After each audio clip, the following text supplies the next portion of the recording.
either one, both. Scottie in his first quarter, he fell down and he sustained just hit on his hip. So he's not gonna be able to go today.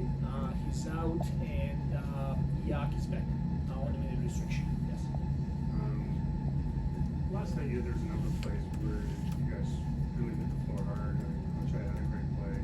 Brady had one. That's just those are two examples, but Coach Carlisle was just really saying good things about your team and how hard you guys play. That you're top 5 in the league, and if you can quantify something like that. But I mean, what do you attribute that to, and how important is it to what you want? It is very important. It's for me, it's paramount. That's the foundation that we're building. The style of play, how we want to play, what style of golf game we want to play, and playing hard is something that has to be in our DNA. And that's what we're looking at players.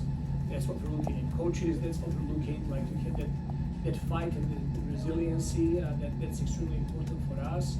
And we're spending a lot of time trying to wake up that fight in the players that might not be showing it every night. It's a skill that you can learn. It's not something that you're born with. It's something that you develop, and for me, that's paramount at the baseline for offense and for defense. And then you start adding knowledge and X and O's and coverages and everything else. So, and that's a big part of player development. We were just touching a little bit on the Canadians on Indy. Obviously, Mathurin and Nembhard are the standouts. What do you see from those two players? Great players. I think both of them are doing a really good job in all the summer actions they have with Canada basketball. I think it's very important for Canada basketball, for Canadian basketball in general, to have very successful guys playing in this league. It just helps to raise the level of competition, and that's one of the big reasons why Canadian basketball is continuing to grow and getting better, and we're going to continue seeing more and more players coming from Canada and hitting NBA floor. And then just in terms of Yak being back, obviously that kind of opens a bit more option with pick and roll and stuff like that. What would you like to see from your team playing off of him tonight? I mean, first and foremost, we're just happy to have Yak back. He's very important for us on both ends of the floor and for our culture as well.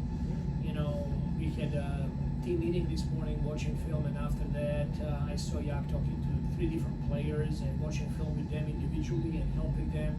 He's just one of those guys that's completely bought into the system and the team, and he's going to do everything he can to help the team. So it's going to be great to have him out there on the court. He's excited to come back and play. So we're gonna see what he can give us after those 3 weeks off. Coach, with Scottie being out of the mix tonight, more of the offensive load would seem to fall on RJ. But since he returned to the lineup, can you talk about how his all-around game has evolved and just how impressed you've been with him in all of those facets? With Scottie not playing tonight, there's going to be more emphasis on the whole team, not on RJ, not on Quickly, but on our whole team. Sure. We need to play as a group, and we can never have one player to step up in the absence of the other players. And that's a big part of what we're always talking about and trying to have that team mentality first. So what's the second part of the question? Just how his all-around game has developed in your eyes throughout the course of this season and since he returned to the lineup. Yes, we had a stretch where we did not do great in wins and losses columns, and we missed Emmanuel Quickly, our starting point guard, for quite a few games.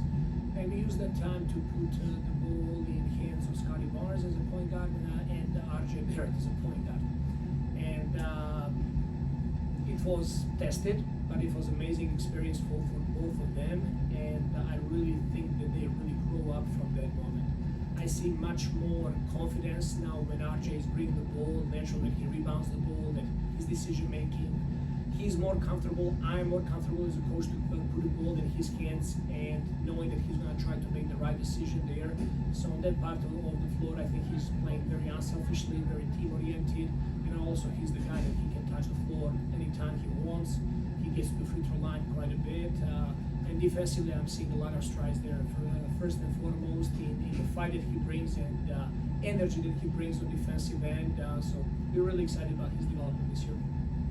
Speaking of RJ, because he's been playing so well lately, what was kind of accumulation of just kind of leading up to this moment in the season, or was there kind of a turning point that you saw him, take a stride, turn a bit of a corner here? And if the player is the same type of player in September and October, like he is in April and May, then we have a problem. Then I'm not doing a good job. So for me, expectation is for players to constantly evolving and improving. And guys that have continuity with work and practice and continuity with the team, they have tendency as the season is going on to get better. So that's something that is very important for us, because we have a lot of young guys that week by week, month by month, we can see improvement from our players. Thanks, Coach. Thank you. Sir.